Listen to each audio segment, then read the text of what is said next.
សួស្តីអ្នកទាំងអស់គ្នាជួបគ្នាជាមួយនឹងខ្ញុំវិចិត្រម្ដងទៀតហើយនេះគឺជាវីដេអូទី1របស់ខ្ញុំដែលខ្ញុំបានបែកពីអ្នកគ្នារយៈពេល1ឆ្នាំជាងដោយសារតែខ្ញុំមានធុរៈបន្ទាន់ដែលត្រូវធ្វើជាមួយនឹងខាងសាលាហើយ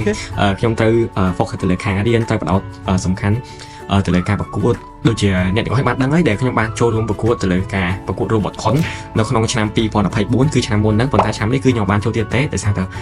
ខ្ញុំត្រូវបដោតទៅលើការធ្វើការងារតាក់ទងជាមួយនឹងមុខជំនាញដែលខ្ញុំធ្វើការហើយ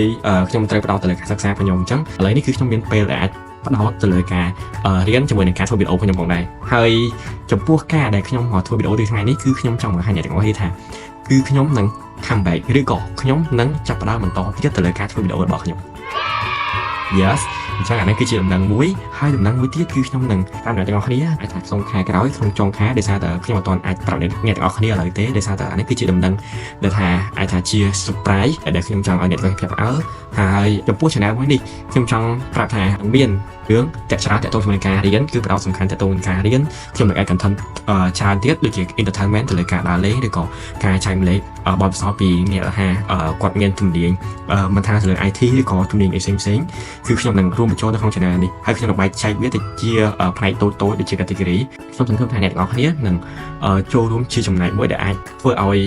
វីដេអូរបស់ខ្ញុំនេះបានទៅកាន់អ្នកដែលគាត់កំពុងតែត្រូវការដូចជានិស្សិតដែលគាត់កំពុងតែរៀនឬក៏ផ្សេងៗដែលគាត់កំពុងតែត្រូវការដូចជា motivation តាក់ទងជាមួយនឹងការសិក្សាឬក៏ត្រូវការដូចជាព័ត៌មានផ្សេងៗតាក់ទងជាមួយនឹងការធ្វើដំណើរកម្សាន្តផ្សេងៗហើយបន្តមកទៀតគឺដំណឹងទី3បើសិនជាអ្នកទាំងអស់គ្នាមានទំនួលអីចង់សួរខ្ញុំ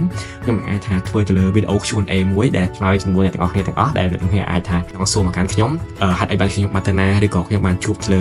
បទពិសោធន៍ដូចជាខ្លះអ្នកទាំងអស់គ្នាអាចសរសេរជាសំណួរនៅក្នុង comment ដើម្បីសួរមកកាន់ខ្ញុំបានអញ្ចឹង see you guys នៅកាន់វីដេអូបន្តទៀតដែលខ្ញុំនឹងចាប់ដើមចាប់ពីថ្ងៃនេះខ្ញុំសង្ឃឹមថាវីដេអូខ្ញុំមិនអាចធ្វើបានទៀងទាត់ពេកទេដោយសារតែខ្ញុំឥឡូវកំពុងតែធ្វើការផងរៀនផងអញ្ចឹងខ្ញុំអាចថានឹងសង្ឃឹមថាខ្ញុំនឹងព្យាយាមអាចធ្វើវីដេអូឲ្យបានច្រើនតាមតែអាចធ្វើទៅបានអញ្ចឹង see you guys និង see you អ្នកទាំងអស់គ្នានៅក្នុងវីដេអូបន្តទៅមុខទៀត